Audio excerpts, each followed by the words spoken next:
Hello everyone, welcome to our channel. आज की video हमारी रहने वाली है डॉक्टर भीमराव अंबेडकर यूनिवर्सिटी आगरा से रिलेटेड। यहाँ पर जो पीएचडी एडमिशन्स चल रहे हैं, पीएचडी एडमिशन्स के लिए फॉर्म फिल किए जा रहे हैं। अगर आपको पीएचडी में एडमिशन लेना है तो आप भी फॉर्म फिल कर सकते हैं। अब फॉर्म फिल से लेकर और पीएचडी की जर्नी कैसे रहने वाली है, इससे संबंधित हमारे पास जो भी डाउट्स आए हैं, आज उन डाउट्स का यहाँ पर निवारण करेंगे। तो यहाँ पर एक एक करके हम देख लेते हैं। यहाँ पर नाम हमने हाइड किया हुआ है क्योंकि राइट टू प्राइवेसी उनका अधिकार है। और यहाँ पर देखिए एक स्टूडेंट्स का आया है, हेलो सर, दिस साइड नाम हमने छुपा दिया है। सर, मैं यूपी गवर्नमेंट में टीचर हूँ, क्या मैं पीएचडी कर सकती हूँ?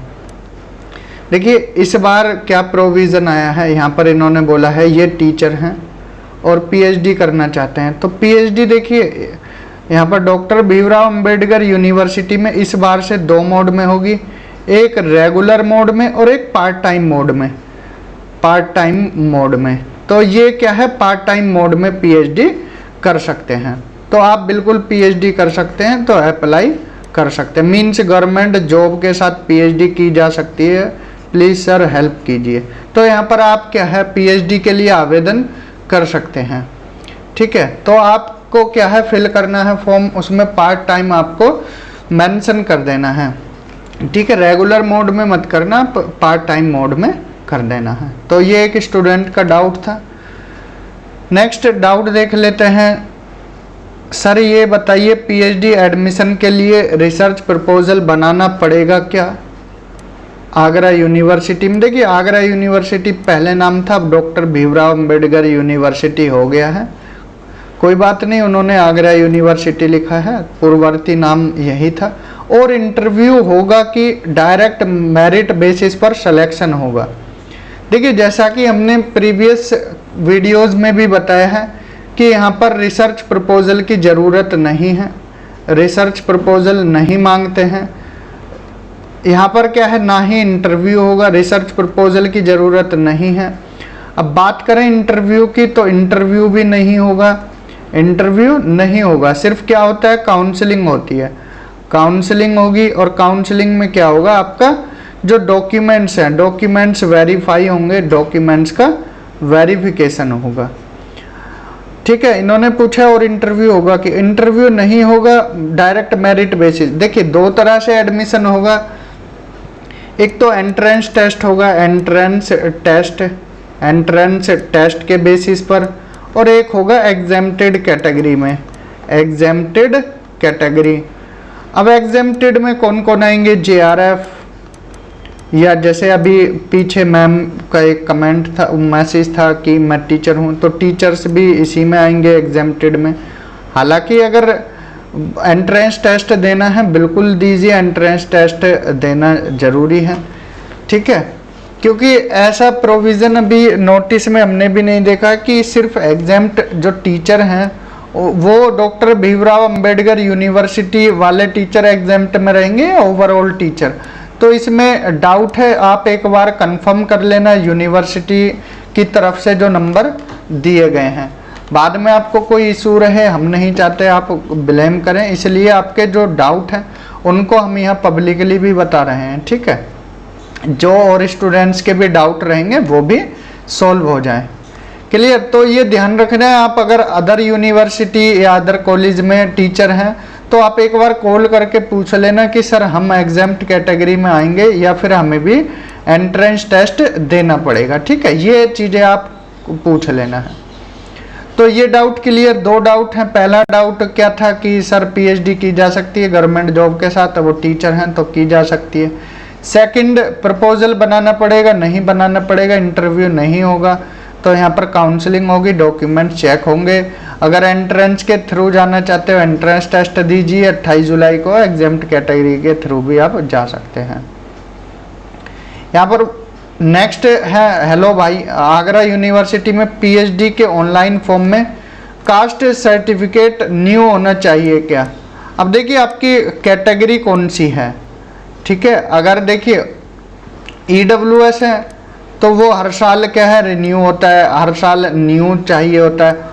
ओबीसी है, इसमें भी कोई क्राइटेरिया है, मीन्स इसमें भी न्यू ही मांगते हैं, ठीक है। आपका अगर एससी या एसटी का है तो इसमें ऐसा कोई ज़रूरत नहीं है कि आपको न्यू बनवाना पड़ेगा। तो आपने अपनी एक तो यहाँ पर कैटेगरी मेंशन नहीं की है, अगर ईडब्ल्यूएस है तो आपको बनवाना पड़ेगा, ओबीसी है तो न्यू आप बनवा लीजिए, ठीक है। तो आपका ये डाउट यहाँ पर क्लियर होता है। नेक्स्ट है hi hello, part time PhD में पुलिस भी पीएचडी कर सकती है, बिल्कुल कर सकते हैं। बाकी आप अपने डिपार्टमेंट से, जो आपका पुलिस डिपार्टमेंट है वहाँ पर आप परमिशन ले सकते हैं, और प्लस एक बार जो यूनिवर्सिटी है वहाँ भी एक बार संपर्क कर सकते हैं, ठीक है। अपने डिपार्टमेंट में, पुलिस डिपार्टमेंट जो है आपका वहाँ पर, और यूनिवर्सिटी में, दोनों में कंफर्म कर सकते हैं, ठीक है। तो आपको पीएचडी पार्ट टाइम में मिल जाएगी। नेक्स्ट है हेलो, नेट क्वालिफाइड वालों के लिए भी एग्ज़ाम होगा? बिल्कुल होगा, ठीक है।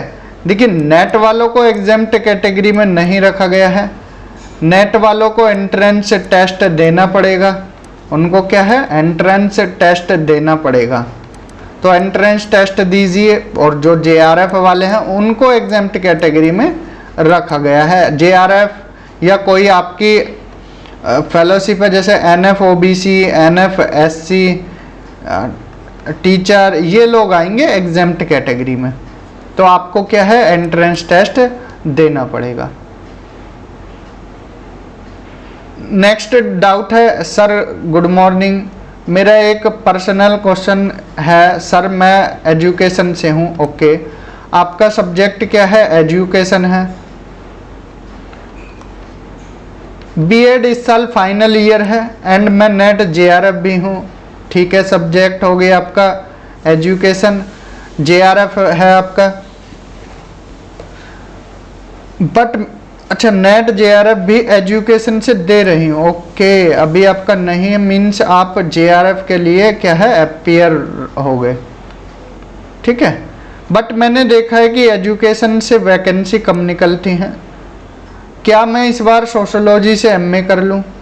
असिस्टेंट प्रोफेसर में एजुकेशन की सब्जेक्ट की वैकेंसी न के बराबर है, so please suggest me sir.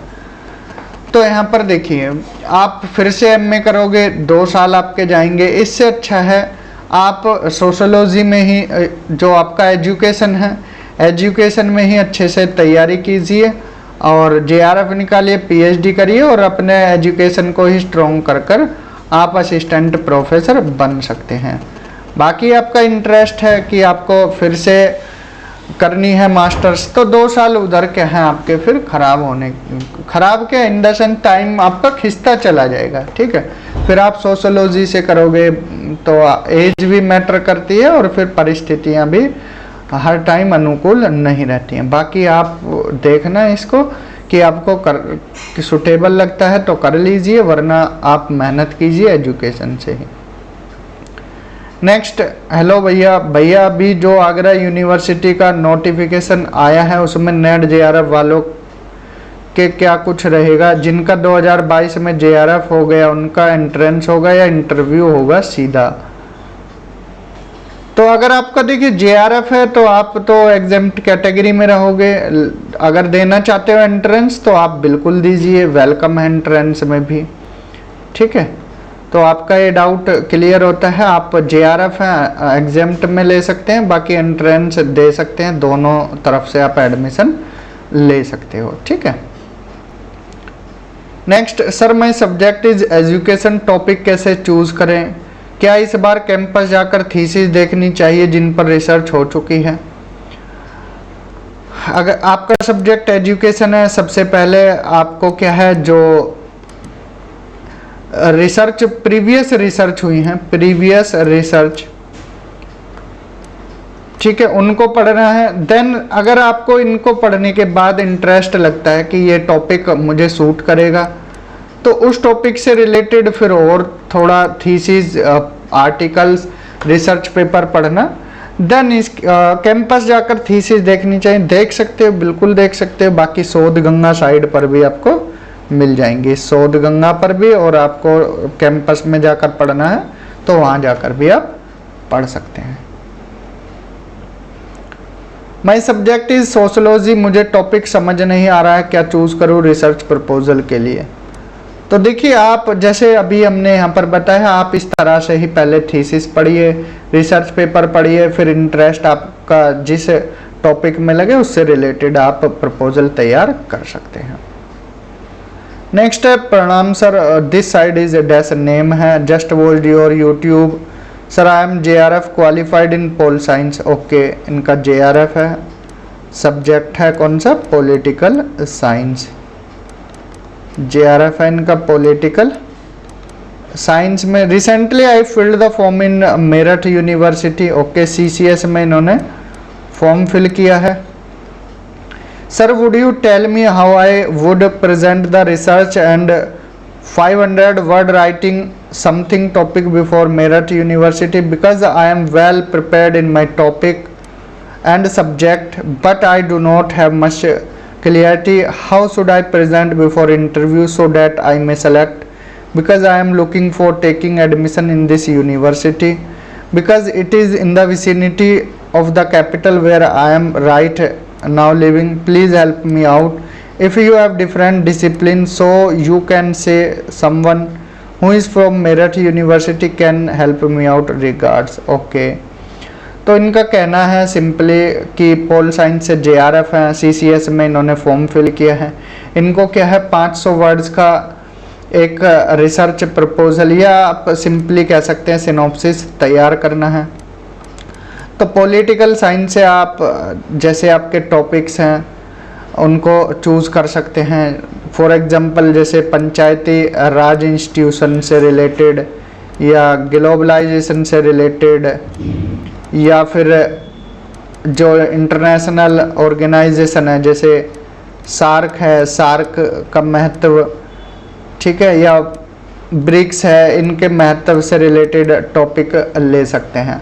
इसी पर आप लिख कर और सबमिट कर सकते हैं, इसी के बेस पर आपका इंटरव्यू होगा। तो ये आज के हमने कुछ डाउट्स लिए थे, जो भी एक दो दिन के डाउट्स थे, ये हमने यहाँ पर लगाए हैं। तो अगर आपको भी कोई डाउट है, आप इस नंबर पर क्या है व्हाट्सएप कर सकते हैं। सबकी क्वेरी को हम सॉल्व करेंगे। जो भी क्वेरी होगी इस नंबर पर आप व्हाट्सएप कर दीजिए, आपकी क्वेरी ली जाएगी और उस पर आपको फिर बताया जाएगा। तो इस वीडियो में इतना ही। वीडियो अच्छा लगा है ज़्यादा से ज़्यादा शेयर करना है, जिससे बाकी स्टूडेंट्स की भी हेल्प हो सके। चैनल को सब्सक्राइब करना है। इस वीडियो में इतना ही। Thank you, have a good day.